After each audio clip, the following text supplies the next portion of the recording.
மாசி மகத்துக்காக நாங்கள் செஞ்ச ஒரு பூஜை. அதுக்கு நெய்வேத்தியமாக வெத்தலை பாக்கு, பூ, பழம், தேங்காய், பேரிச்சம்பழம், மா இது முந்திரி பருப்பு, பாதாம் பருப்பு, உலர்ந்த திராட்சை, கல்கண்டு எல்லாம் வச்சு ஒரு பூஜை செஞ்சோம்.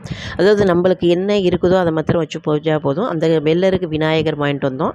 அது பௌர்ணமி நாளில் அந்த மாசி மகத்தில் நம்ம பூஜை செஞ்சால் நல்லதுன்ட்டு அன்றைக்கி ஒரு சின்ன ஒரு பூஜை தான் மாசி மக பூஜை. பௌர்ணமி எல்லாம் சேர்ந்து வந்ததுனால ரொம்ப நல்லா இருந்துச்சு.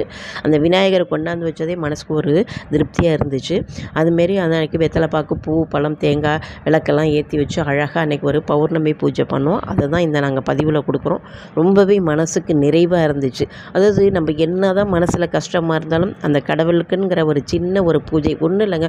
ஒரு விளக்கேற்றி இப்போ வெத்தலை பாக்கு, பூ, பழம், தேங்காய் வச்சு ஒரு சாம்பிராணி காமிச்சு அந்த நெய்வேத்தியம் நான் சொன்னது தான் நான் நெய்வேத்தியம் வச்சேன். ரொம்பவே திருப்தியாக இருந்துச்சு.